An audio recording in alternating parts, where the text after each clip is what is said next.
Hello everyone, welcome back to my channel. সবাই কেমন আছেন? আশা করি সবাই অনেক অনেক ভালো আছেন। আর আপনাদের সবার আশীর্বাদ বা দুয়ায় আমরা সবাই অনেক অনেক ভালো আছি। আর এখন হচ্ছে বিকেলবেলা, তো আমি আর আমার মেয়ে এখন বারান্দাতে আসছি। কাপড় শুকিয়ে গেছে, তো কাপড়গুলো নিতে আসছি। আর আমি তো অনেকবার বলেছিলাম যে আমাদের বারান্দার নিচে অনেক গাছপালা আছে, মানে বারান্দার পাশাপাশি আর কি। তো গাছপালা থাকলে তো অনেক পাখিও থাকে, আর এখানে অনেক পাখির মধুর মধুর ডাক শোনা যায়। আসলে বিকেলবেলা যখন বারান্দায় আসি তখন পাখির ডাক শুনে জাস্ট মনটা ভরে যায়।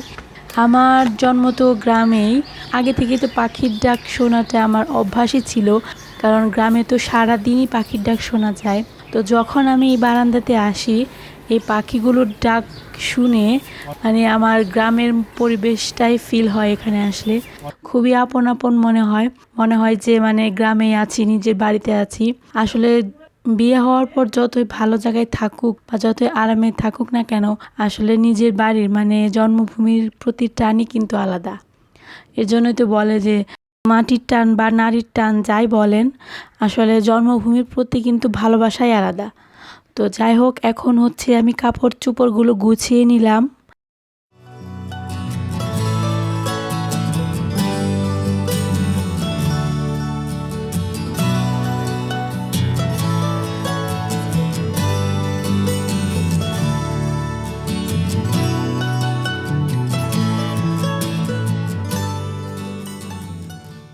আর এখন তো সন্ধ্যা হয়ে গেছে, নাস্তার জন্য কিছু ফ্রুটস কাটবো।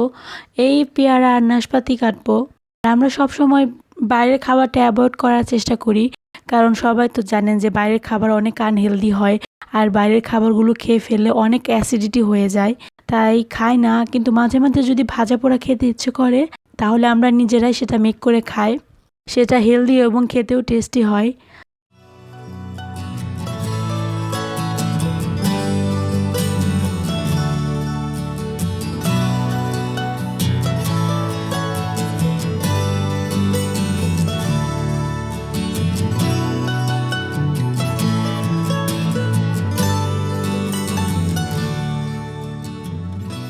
তো আমার ফ্রুটসগুলো কাটা হয়ে গেছে, এখন হচ্ছে আমরা সবাই মিলে একসাথে বসে এই ফ্রুটসগুলো খাবো। তো এখন হচ্ছে আমি, আমার মা মানে আমার শাশুড়ি মা আর হচ্ছে আমার মেয়ে, তিনজনে মিলে বসে পড়েছি হচ্ছে রান্না বান্নার প্রিপারেশন করতে। তো কালকের দুপুরে রান্নার জন্য মানে আগামীকালের দুপুরে রান্নার জন্য কিছু প্রিপারেশন করে রাখবো।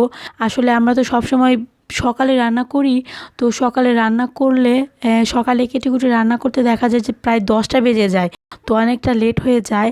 আর যদি আগের দিন কিছু কিছু কাজ আমরা করে রাখি, তাহলে সকালবেলা খুবই অনায়াসে আরামে আমরা রান্নাটা করতে পারি।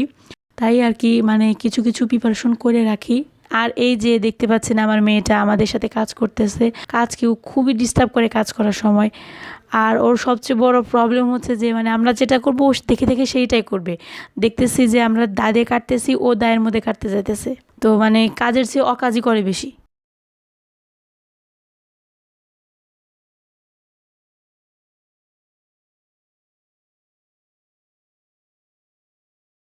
তো সবাই ভালো থাকেন, সবাইকে good night. Hello everyone, good morning. তো আমরা চলে এসেছি রান্নাঘরে রান্না করার জন্য। মা হচ্ছে রান্নাটা বসিয়ে দিয়েছে। এখানে হচ্ছে ফুলকপি ভাজি করতেছে, আর আমি মাছগুলো তো রাতে ভিজিয়ে রেখেছিলাম, ওইগুলো থেকে বরফটা চলে গেছে। এখন হচ্ছে আমি একটু লবণ দিয়ে এটাকে চটকে চটকে ধুয়ে নেব। আসলে লবণ দিলে কিন্তু খুবই তাড়াতাড়ি মাছটা ধোয়া হয়ে যায় এবং মাছের যে ময়লাটা আছে সেটা খুবই ভালোভাবে পরিষ্কার হয়। আর আজকের দুপুরের মেনু হচ্ছে ফুলকপি দিয়ে ছোট ছোট কই মাছ দিয়ে একটা ঝোল হবে, আর হচ্ছে বাঁধাকপির চচ্চড়ি, আর হচ্ছে টকের তরকারি। আর এদিকে হচ্ছে মা বাঁধাকপিটা বসিয়ে দেবে, একটু জিরে সম্বার দিয়ে এর মধ্যে পেঁয়াজ কুচি দিয়ে এরপর হচ্ছে বাঁধাকপিগুলো দিয়ে দেবে। আসলে বাঁধাকপি হতে কিন্তু অনেক টাইম লাগে, কারণ অনেক শক্ত সবজি। যদি বাঁধাকপিটা বসিয়ে দেই তাহলে অন্য তরকারি মানে মাছটা ধোয়া হতে হতে কিংবা অন্য তরকারি যে যাবতীয় কাজগুলো থাকে সেগুলো করতে করতে দেখা যায় যে বাঁধাকপিটা হয়ে যায়। তাই আগে বাঁধাকপিটা দেওয়ার চেষ্টা করি।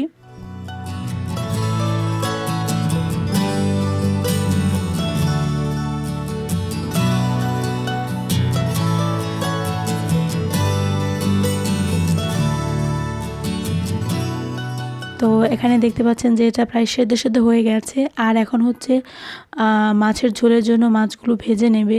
একটু ছোট ছোট সাইজের কই মাছ, আর কই মাছ দিয়ে ফুলকপির তরকারি কিন্তু খেতে ভালোই লাগে, আমাদের কাছে তো অনেক টেস্টি লাগে। আর শীতকালে কিন্তু শীতকালীন সবজিগুলো বেশি খাওয়া হয়, ফুলকপি, বাঁধাকপি, টমেটো। আসলে গরমকালের সবজি তো পুরো গরমকালে খাওয়া হয়, আর তাই শীতকালে আসলে ওই শীতকালের সবজিগুলোই খাওয়া হয়, তখন আর গরমকালের সবজি খাওয়া হয় না। এখন হচ্ছে ফুলকপির তরকারিটা রান্না করবে, তো একটু জিরে আর রাঁধুনি ফোড়ন দিয়ে দিলাম। এখন হচ্ছে এর মধ্যে আলু এবং ভেজে রাখা ফুলকপিগুলো দিয়ে দেবো।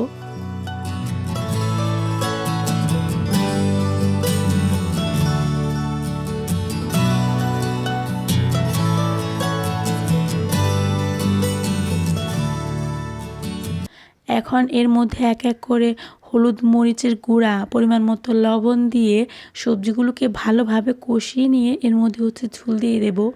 আর এমনি নর্মালি কিন্তু আমি প্রত্যেকটা ব্লগে কিন্তু রেসিপির কথা বলি না, মানে মশলাটা কী পরিমাণ দিলাম বা কোন সময় কোন মশলাটা দিলাম এটা কিন্তু আমি সবসময় বলি না। কারণ হচ্ছে আমরা কিন্তু একটা রান্না কয়েকবার খাওয়া হয়, তাই যদি আমি একটা রান্নার একই মশলা বারবার বলি সেটা কিন্তু আপনাদের শুনতেও ভালো লাগবে না, বোরিং লাগবে, তাই আমি বলি না। অনেক আপু আমাকে বলে যে মানে আপনি কোনো মশলার নাম বলেন না, এর জন্যই বলি না আর কি। তো আপনাদের যদি কোনো রেসিপি দরকার হয় তাহলে আপনারা আমাকে বলতে পারেন, কারণ আমার কাজই হচ্ছে আপনাদের কাছে আমার রেসিপি শেয়ার করা। তো আপনারা যদি কোনো রেসিপি চান তাহলে আমি সেটা অবশ্যই আপনাদেরকে দেওয়ার চেষ্টা করব। তো এখন এর মধ্যে ঝোল দিয়ে দিলাম, আর ঝোলটা যখন বলক চলে আসবে তখন হচ্ছে এর মধ্যে আমি মাছগুলো দিয়ে দেব।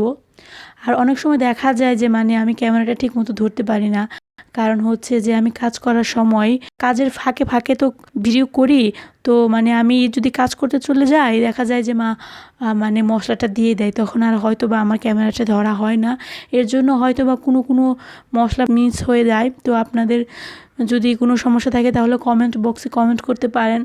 এ কথা শুনে আপনারা হয়তো বলবেন যে আপু আপনি তো কমেন্ট পড়েন না, কিন্তু আমি কিন্তু সব কমেন্টই পড়ি, কিন্তু অ্যান্সার দেওয়ার সুযোগ হয় না, কিন্তু প্রত্যেকজনের কমেন্টই আমি পড়ি। তো এখন সব শেষে তরকারির মধ্যে ভাজা জিরে বাটা দিয়ে এটাকে নামিয়ে ফেলবো। আর হচ্ছে ভাজা জিরে বাটাটা আমাদের খুবই প্রিয়, এই ফ্লেভারটা আমাদের খুব পছন্দ, তাই আমরা মানে নর্মালি রেগুলার বেশিরভাগ তরকারিতে ভাজা জিরে বাটাটা দিয়েই খাই। আর এদিকে হচ্ছে বাঁধাকপিটা হয়ে গেছে, আর এখন হচ্ছে রান্না করব টকের তরকারি। তো টকের মাছগুলোকে আগে ভেজে নিলাম, আর মাছগুলো ভাজতে ভাজতে আমি একটু বড়ইগুলো বেছে নিয়ে আসবো। বেছে বলতে ওই বড়ইয়ের বোটাগুলো ফেলে দেব। আজকে হচ্ছে বড়ই দিয়ে টক রান্না করা হবে, আর বড়ইয়ের টকটা খুবই টেস্টি হয়। তো চলুন শুরু করি টক রান্নাটা। আর একজন আপু আমার কাছে এই টক রান্নার রেসিপিটা চেয়েছিল, তো ওনাকে উদ্দেশ্য করে আজকে আমি এই রেসিপিটা দিলাম। এর আগে অনেকবার আমি ব্লগে টক রান্নার রেসিপিটা ভালোভাবে দেখিয়েছিলাম, বাট আপনি যখন বলেছেন তো আপনার জন্য আজকে আমি আরও ভালোভাবে দেখিয়ে দিলাম। তো প্রথমে সম্বার দেব। আর একটা কথা হচ্ছে টকের মধ্যে কিন্তু সর্ষেটা অবভিয়াসলি সম্বার দিতে হবে, কারণ সর্ষের ফ্লেভারটাই হচ্ছে টকের মধ্যে মেন। আর সম্বারটা এমন হতে হবে যাতে খুব বেশি পুড়েও না যায়, আবার খুব বেশি কাঁচা কাঁচাও না থাকে, একদম মানে ঠিক মতো হতে হবে। আর এই সম্বারটা দেওয়া অনেকটা কঠিনই বলতে পারেন, কারণ আমরা যদি সম্বারটা দেই তাহলে মানে খুব ভালো একটা ফ্লেভার আসে না। আর এই সম্বারটা মারই সব থেকে ভালো হয় দেয়া, কারণ সুন্দর একটা ফ্লেভার চলে আসে, মা ঠিকমতো দিতে পারে।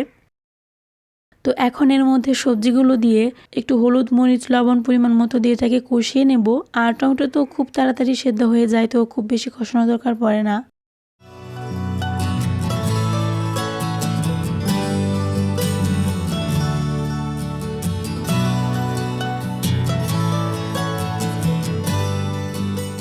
এরপর হচ্ছে ঝোল দিয়ে দেব। ঝোলটা একটু বেশিই দেবেন, কারণ আমি কিন্তু বলেছিলাম যে টকের আসল মজাটাই কিন্তু ঝোলের মধ্যে থাকে। কিন্তু আবার ঝোলটা দেওয়ার পর কিন্তু পরিমাণ মতো জালও দিতে হবে, কারণ ঠিক মতো জাল না দিলে আবার জয়লা হবে। আর বড়ইটা কিন্তু একদম মানে নামানোর 20 মিনিট আগে দেবেন, কারণ বড়ইটা দেওয়ার পর এটা ফেটে যাবে, আর ফেটে গেলে হচ্ছে বড়ির ভেতরের যে মাংসটা থাকে বড়ইয়ের, তো ওইটা যখন বেরিয়ে যায়, বেশি বেরিয়ে গেলে আবার তরকারিটা বেশি পিছল পিছল একটা ভাব চলে আসে। তাই বড়িটা বেশিক্ষণ আগে না দিয়ে নামানোর 10 থেকে 20 মিনিট আগে দিয়ে বড়িগুলো যখন একটু ফেটে ফেটে যাবে তখন ব্যাস এটাকে লবণ টবণ সব টেস্ট করে নিয়ে নামে ফেললেই হয়ে যাবে। তো আজকে রান্না বান্না কমপ্লিট। আর এখন রান্না বান্না শেষ করে আমি এখন বারান্দায় চলে এসেছি।